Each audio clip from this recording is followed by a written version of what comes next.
Vamos direto ao ponto. Hoje a gente vai decifrar os crimes funcionais, um daqueles temas que decidem a aprovação na prova da PRF. O nosso foco aqui vai ser tático, mirando nas pegadinhas, naquelas diferenças que a banca examinadora adora usar para separar quem está realmente preparado. Vamos começar. Esse aqui é o nosso plano de ataque. Primeiro, a gente constrói a base, o fundamento dos crimes funcionais. Depois, a gente mergulha no peculato e seus detalhes traiçoeiros.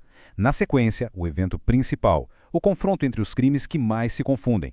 E para fechar, uma revisão tática para garantir que tudo isso fique gravado na mente para o dia da prova. Então vamos começar pelo alicerce. Antes de a gente sequer discutir os crimes, a primeira pergunta que a lei responde é: quem é o autor? Quem pode cometer um crime funcional? A resposta para isso define todo o resto. E aqui já vem a primeira grande sacada. Para a lei penal, o conceito de funcionário público é muito, mas muito mais amplo do que a gente imagina. Não é só o servidor de carreira concursado. Pensa num mesário na eleição, que trabalha um dia, ou alguém em uma função temporária que nem recebe salário. Se a pessoa exerce uma função pública, pro Código Penal, ela pode sim ser autora de um crime funcional. É essa amplitude toda que abre a porteira para tudo que a gente vai ver a seguir. Agora presta muita atenção nessa distinção aqui. Isso é um divisor de águas. Se o crime é próprio ou puro, e quem praticou a ação não era funcionário público, o fato simplesmente deixa de ser crime. Acabou, como diz o macete puro para tudo. Agora, se o crime é impróprio ou impuro, a história muda. A ação continua sendo crime, só que ela vai ser reclassificada, vai virar um outro crime comum, tipo furto, apropriação indébita. Entender isso aqui já evita cair numa pegadinha clássica de prova. Certo. Base construída. Agora a gente entra no nosso primeiro campo de batalha, o crime de peculato. É aqui que os detalhes fazem toda a diferença entre acertar ou errar a questão. E vamos começar com uma pergunta que é pura maldade de examinador. Um funcionário público desvia uma verba, mas o crime não é peculato. Ué, como assim? Como isso é possível? A resposta está toda aqui nesse quadro. A gente precisa olhar para onde o dinheiro foi. O que separa um crime com pena de até 12 anos de cadeia de um crime com pena de meses de detenção? É simples. Quem se beneficiou? Se o desvio foi para encher o bolso do próprio funcionário ou de um terceiro, um particular, aí sim, é peculato desvio.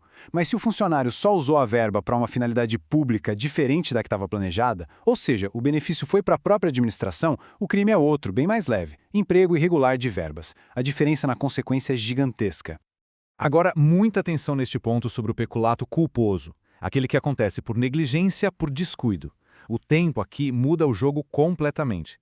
Se o dano for reparado antes da sentença final, aquela da qual não cabe mais recurso, não é que a pena diminui, a punibilidade é extinta.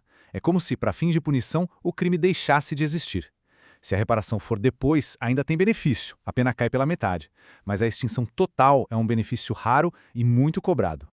Chegamos ao evento principal, aquele confronto que, olha, despenca em prova. O segredo para nunca mais confundir concursão, corrupção passiva e prevaricação está em focar em uma única coisa: o verbo, a ação do funcionário. Primeiro, concussão.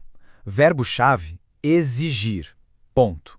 Não é um pedido, não é uma sugestão. É uma ordem, uma imposição. O funcionário usa o peso do cargo para intimidar e forçar o particular a entregar a vantagem.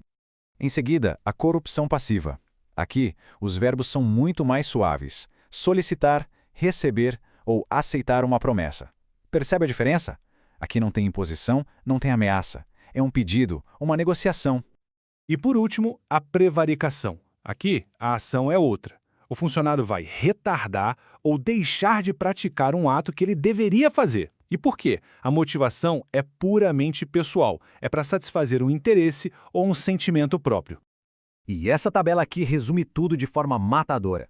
A lógica é clara. Falou em concussão, o verbo é exigir. Lembra do X de concussão com o X de exigência. Falou em corrupção passiva, o verbo principal é solicitar. Lembra do S. E falou em prevaricação, a ação é retardar ou deixar de fazer por um motivo pessoal. Se concentrar na coluna do verbo central é o caminho para não errar mais. E para fechar, a pegadinha nível avançado. Prevaricação contra a corrupção passiva privilegiada. Nos dois casos, o funcionário faz algo indevido, mas a motivação é o que define o crime. Na prevaricação, ele age para se satisfazer, por vaidade, por raiva, por preguiça.